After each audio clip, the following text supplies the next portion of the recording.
The studio lights of the view cast a warm glow across the bustling stage as the audience filed in, buzzing with anticipation. It was a special live episode, and today's guest was none other than Michael J. Fox, beloved actor, author, and longtime advocate for Parkinson's research. His appearances were always heartfelt, always inspiring, and always marked by his unique blend of humor and honesty. But today, the atmosphere felt strangely charged. Michael arrived backstage with his usual gentle smile, greeting the crew warmly as he prepared for the interview. He had come to discuss his new memoir, one that explored resilience, faith, the fragility of hope, and the strength to keep going despite life's unexpected turns. Yet, unknown to him, the producers had planned a segment that was far different from what he expected. As he took his seat on the iconic semicircular table beside the hosts, applause roared. He waved modestly, chuckling as one audience member shouted, "We love you, Michael." "Love you back," he called out with a grin. The conversation began smoothly. Whoopi Goldberg asked about the book's writing process, and Sarah Haynes praised his humor. Michael responded with heartfelt anecdotes, moments with his children, years of activism, the laughter that kept him going. Everything felt warm, natural, until the conversation shifted. Joy Behar leaned forward, her expression unusually sharp. "Michael," she began, "your book is beautiful, but there are some people who say that your optimism is unrealistic, even misleading. That your message of staying positive oversimplifies the struggles people face." The studio fell strangely quiet. Michael blinked, taken aback. "Misleading," he repeated, trying to keep his tone calm. "I don't think sharing hope is misleading. I'm just telling my story." Joy continued, "But don't you think it gives false expectations to others who suffer daily? Isn't it unfair to suggest that all anyone needs is positivity?" Michael sat up straighter. "Joy, I've never said positivity cures anything," he replied gently. "Hope doesn't erase hardship, it helps you survive it." The audience applauded, but Joy pressed harder. "Still, some critics think you create pressure. People see you smiling and they feel guilty for struggling.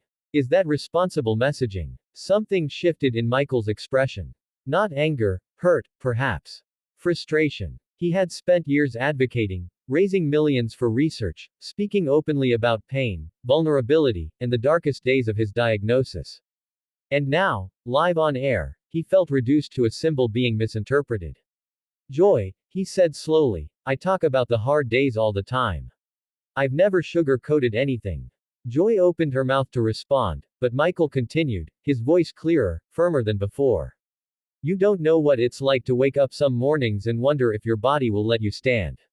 You don't know what it's like to have a disease that doesn't care what you have planned. My optimism isn't a mask, it's a tool. A lifeline. And I share it because I'm still here. I'm still fighting." A few audience members stood in support. The tension grew thicker. But Joy, determined to continue the angle, interrupted again. "You're a public figure. You influence millions. Don't you think?" Michael raised a hand, calm, but decisive. "Let me finish," he said. It was not loud, but it resonated through the studio. The other hosts exchanged uneasy glances. Whoopi leaned back, allowing Michael space. "Every person with a chronic illness experiences it differently," he said. "There's no wrong way to cope. Some cry, some fight, some pray, some joke. And some try to find light in the darkness because that's the only way they can keep going." His voice quivered, not with fear, but with emotion. "If my positivity helps one person get through one bad day, then I'll share it without apology." The audience erupted in applause. Even some crew members nodded behind the cameras.